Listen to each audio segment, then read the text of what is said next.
Let's go back into the past, because you were very famous for being, advocating talks with Sinn Féin at a time when it was deeply unpopular. Are you someone who's happy to be, if you like, let's say in the wilderness against the entire mainstream? I love being a member of Parliament, and I love the opportunities to raise things, sometimes difficult issues.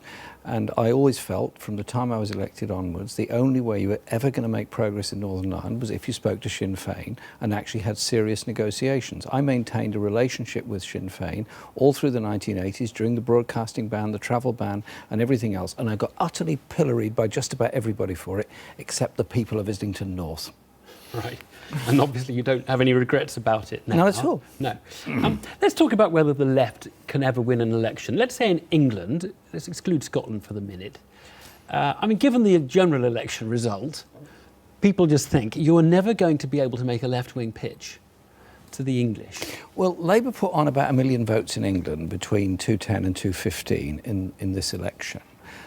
We obviously didn't win the election. We lost some constituencies very narrowly. We failed to gain others, all those kind of issues. I think one of the problems in the election was there wasn't enough difference between the parties. Ed Miliband did very well on zero-hours contracts, did very well on rights at work. Those issues, brilliant. The problem was that underneath it, the party was actually offering austerity light for the next 5 years. So we either get austerity heavy or austerity light. Local government was still going to be cut. But if people don't like austerity, which I think is your thesis, why would they vote for austerity heavy? Why wouldn't they vote for austerity light? This is the basic problem with saying we weren't left-wing enough. Why if the country votes for a right-wing government? Well, some people went off and, in despair, perhaps, went off and voted for UKIP, believing it was some kind of anti-establishment party. Some were voted Green on the basis it was anti-austerity. UKIP is a more right-wing vote, isn't it? Essentially, Conservatives and UKIP got half the total vote. UKIP Labour, SNP, Greens, they didn't get as much as Conservative and UKIP. UKIP is a devil-may-care vote. It's also motivated to some extent by racism within it. Now, had Labour, in my view, been a lot clearer about what we're going to achieve in 5 years' time, what we could do in local government, what we could do in health. I just think we weren't clear enough about what is austerity. Because what is austerity really about? It's about reconfiguring our society in the mirror of the wealthier getting wealthier, the poorest getting poorer. Why are 1 million people using food banks? Why are there so many people sleeping on the streets? Why are there so many people begging? Why are we now debating cutting benefits still further, knowing full well the devastating effect that will have on the poorest people? But your pitch is you've got to get people voting for your party. You're going to need to get some of those UKIP voters back, who incidentally you've just asserted are racist in some cases. In some cases, yeah. But they're not. But I just wonder whether their the UKIP pitch is nothing like the one you want, and I just wonder why people would vote for UKIP if they want more of what you're advocating. People were very confused to some extent in the election as to what was actually on offer. A lot of the stuff in the Labour manifesto was actually very good. I agreed with it, most of it.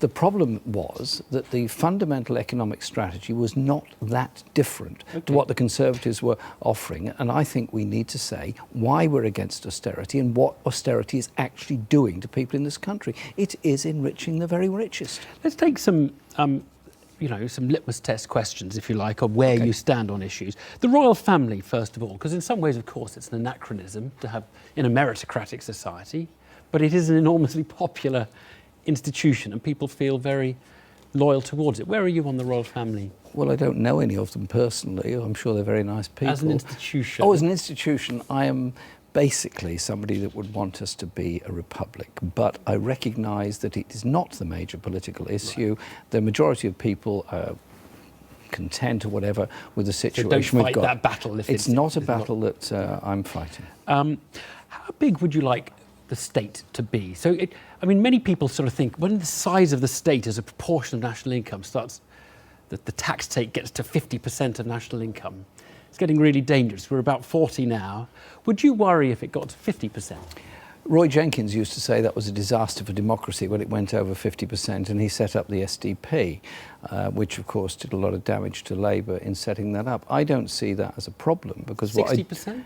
No, I mean, you put figures. Do you go 50, 60, 70, 40, 30? No, you've got my question. Was that your next question? I don't quite see that as the problem. Surely the issue is, what is the role of the state? The role of the state in running public services, the role of the state in providing sufficient infrastructure and all those kind of issues. Also, the role of the state in investing in people, in education, in childcare, in benefit system, all those things which actually provides for a vibrant economy. Our problem is we don't do any of these things properly. Would the middle class, people, let's call them the median voter, people in the middle of the income spectrum, Okay. not the rich, do you think under a Corbyn government they would be paying more tax? If they were earning over 50,000 a year, perhaps a bit more. If they're earning over 100,000 a year, quite a lot Right. more. The issue Now, has to be... But you know that the median income is way below 50,000 a year. So Indeed. I'm interested in whether your pitch the, is... The median income is way below that. Yeah, it's like half that. I would So not the see them pitch paying is, more tax. the question is, are you saying that you can do all you want to do without ordinary people actually having to pay any more tax? Look, there's 2 points Is that really here. honest? One is we spend £11 billion a year in subsidising low wages through in-work benefits. So if we had a proper wages policy of, i.e. a higher living wage, a proper living wage, that would help. If we close down some of the tax havens, Channel Islands, Isle of Man, Monaco, Liechtenstein, Luxembourg. Do you think that can do it? Yes, all that can help a great deal. But also, you start It's just to... whether you need if to be people have got- honest or to people, look, if we're going to have the state you want, you really are going to have to pay more tax, which Labour, Yeah. of course, has not wanted to say Well, I since Tony Blair. I think you have to say that. If you want a good health service, if you want a good education service, if you want an effective infrastructure in all parts of the country, not just London and the South East, yeah, sure it costs, but we all benefit as a result of that. There's something deeply unpleasant about a society going forward knowing that in 5 years' time there's going to be more poverty, more homelessness, more destitution. Is that right, or is it necessary?